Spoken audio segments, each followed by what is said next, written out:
So much, Margaret.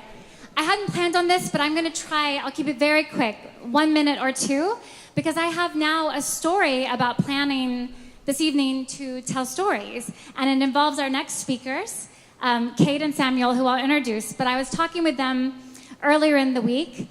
I had watched, Danielle and we had watched their submission on video, and so called them to talk about that. And somehow, I can't remember exactly what was said, and I mentioned that I grew up in Falls Church. My father was a pastor at a church there, and she said, oh, casually, what church was that?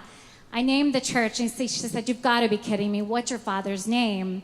Turns out Kate knew my father very, very well. She was an interpreter for the deaf. We had a deaf congregation. She was an interpreter for them and would travel on even weekend retreats with my father for planning. And you know when there's someone you love, someone that you've lost, when someone speaks to them, they speak so in a way where you know whether they've known them or not and knew them well. And Kate definitely knew my father well. And so speaking of stories, he's been gone almost 20 years. I'm going to cry, sorry. I'm not going to cry. I'm going to hold it.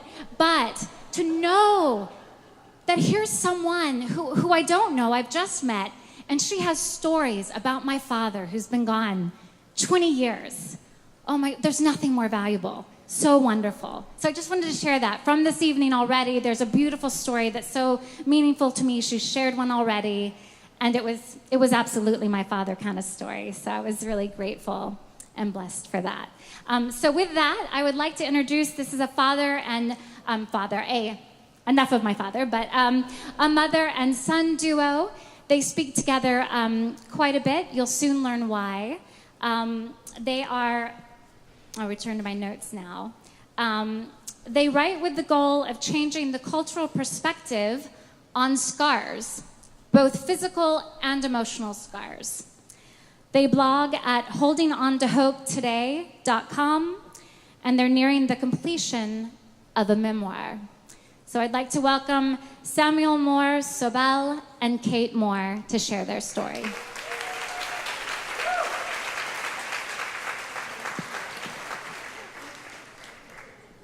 Actually, I have a couple more stories for Susan that I'll have to share with her later. But I didn't have a chance to tell her about her dad. So storytelling is really an important part of the culture of our family. Whether it's listening to people's stories, because we've learned that everybody has one or two or three, or telling a story. And this was always an important part of our lives, and it became even more important about nurturing, as a way to nurture hope in our everyday lives. So about 9 years ago, we started spending a lot more time in the doctor's office.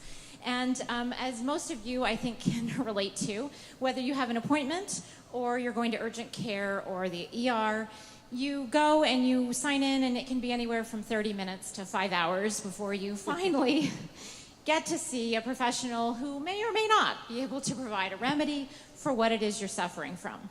So I found myself in this position just a few months ago. I was working at a consulting firm, and one of our clients had a facility, a mailroom facility in London, Kentucky, not London, England. If only it were London, England. As much as I love London, Kentucky, it is a beautiful Midwestern town with great Midwestern values, but it's one of those towns that you drive through, you will blink. If you blink, you will miss it, because as even Londoners will tell you, there's not much to see. But I was there, working on an implementation. My boss and I were in close proximity to each other, working in a back office, and he was hacking and coughing and just repeatedly, I kept asking, are you sick, is everything okay? And he goes, no, it's just allergies. And foolishly, I believed him until the last day when I'm getting ready to return home. I am full-blown sick, and I know that my boss did not just have allergies. So I'm getting on the plane, and being on a plane makes it 100 times worse, as many of you know, and I end up landing back here in Washington and almost immediately driving to an urgent care facility because I knew I wasn't going to be able to beat this on my own. I ended up at this facility and waited the requisite 2 or 3 hours to see a doctor, and I'm exhausted. I've just worked a 100-hour work week, and I am really, really tired, and I just want an antibiotic. And I know what I have already. I'm pretty sure it's a sinus infection. And as we sit, the doctor finally sees me, and we're sitting there, and we're talking about it. She readily agrees with my diagnosis. And then she offers a Z-Pack, which I swear to God, the medical establishment is getting some kind of kickback from, because every time I go, no matter what it is, strep throat, sinus infection, something far more serious, they want to give me a Z-Pack. And normally I say, no, that doesn't work for me. I've tried it before. It doesn't get rid of that infection for me. But I was so tired and so desperate to get some remedy that I just went ahead and took it. A decision I regretted about 7 to 10 days later when I'm back at that urgent care facility, even sicker than I was before, to get another antibiotic.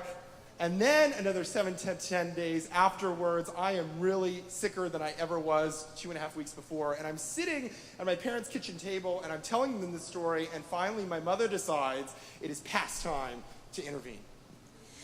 We all know the analogy of the mama bear who at the slightest sign of danger is going to be protective of her cubs. And so my children have taken it to a new level. They say that when that line is crossed, I actually become a dragon mama, breathing fire. She does. So it doesn't matter that he is 24 years old. He is still my baby cub, and I will still come to his defense. So off we go back to urgent care. Check in with the intake coordinator who takes his symptoms. We then are told a nurse will take you back. A nurse comes, takes us back, asks him his symptoms again, which she dutifully records in the record, telling us the doctor will be right with us. This time we wait a mere half an hour for a doctor to appear. She comes in and inquires what the symptoms are today, leaving us to wonder why we were giving it to all these people. She writes it in the record. I'm not sure if there are multiple records or what. And then proceeds to turn around, look at us intently, and say, so what are your symptoms today? As if they've changed in the last 10 seconds. Extraordinary. Well, this did nothing but help fuel my fire. So I tried to reason with her, which wasn't going very well. She left the room without a word, came back with a long list of a battery of tests that she felt needed to be performed. So as we're sitting there, and she has these tests, and in my head, you know, I tend to be the kind of person who is viewing life as, you know, the other shoe is about to drop. So she's telling me all these tests that need to be done, and I, you know, instinctively agree to this, and I go and I don my hospital gown, and I'm probably looking very silly in front of the X-ray machine as she's telling me to move this way and that way, and as I'm coughing and feeling horrible, and coming back, and they take all these vials of blood, and in the end, you know, it ends up being what we thought it was going to be. Well, we already knew that it was a sinus infection, but one of my roles there was to advocate for Samuel because there's a reason why he has a predilection to sinus infections and to respiratory problems in general. And it's a story he doesn't usually like to tell medical personnel because they don't seem to understand. So the story she tells on my behalf happens nearly 9 years ago. I'm hired for a day to help people move boxes and furniture, and throughout the duration of the day, we end up behind the house in a shed, and we're taking boxes out of the shed, and somehow this box ends up in my hands, and I'm instructed to toss this box. There's a cement slab about a few feet away from me, and as I hold this box, I look down, and it looks like there's books and hay, which admittedly is kind of an odd assortment of items, but who am I to judge what people keep in their sheds? So as I take this box, they tell me to toss it once again, and I do as instructed, and the moment it hits that cement slab, there's an explosion that rings out. And what had happened is that there was a glass jar of sulfuric acid negligently stored in the bottom of that box. And I was left with second and third degree burns to my face and to my arms, and I have the scars to prove it to this day. So the acid came up and burned his shirt off of him and actually went about 1 inch up his nose. What took many years to diagnose was that the fumes from it went out throughout his entire respiratory system, leaving him in a weakened state and very susceptible to sinus infections and other kinds of infections. Doctors can't really tell us what the long-term effects of being exposed to this extremely toxic chemical are, but Samuel gets to be the test case for us. So part of being tested for this case is they come back after we've done this battery of tests, and they tell us, again, that this is a sinus infection, and they give me what is now my third prescription in the matter of about 3 weeks, and send me on my way. The next day, we had a previously scheduled appointment with my plastic surgeon. I'd had an operation my nose was caving in, and I'd had an operation about 4 to 6 months before to correct that. And this was something that was on the books for a long time. And as we walk in, there's that obligatory question, how was your weekend? And trying not to cause any waves, I just say, oh, it was fine. But my mother, ever the truth teller, says, What are you talking about? It was a horrible weekend. He's been sick for weeks, and it's just getting worse. So because this man has a kind heart and a good soul, he looks at me, and when we tell him the antibiotic that was prescribed, he said, that's still not the right one. And he says, would you allow me to treat your sinus infection? And of course, I'm not going to refuse at this point because it's been almost a month and I still can't seem to get well. So of course I acquiesce, and he writes me a prescription, and what do you know? Within a day, I feel almost 100% better. So if you find yourself feeling sick in the near future, what I would advise you to do is go ahead and make an appointment with your plastic surgeon. It might save you some time along the way.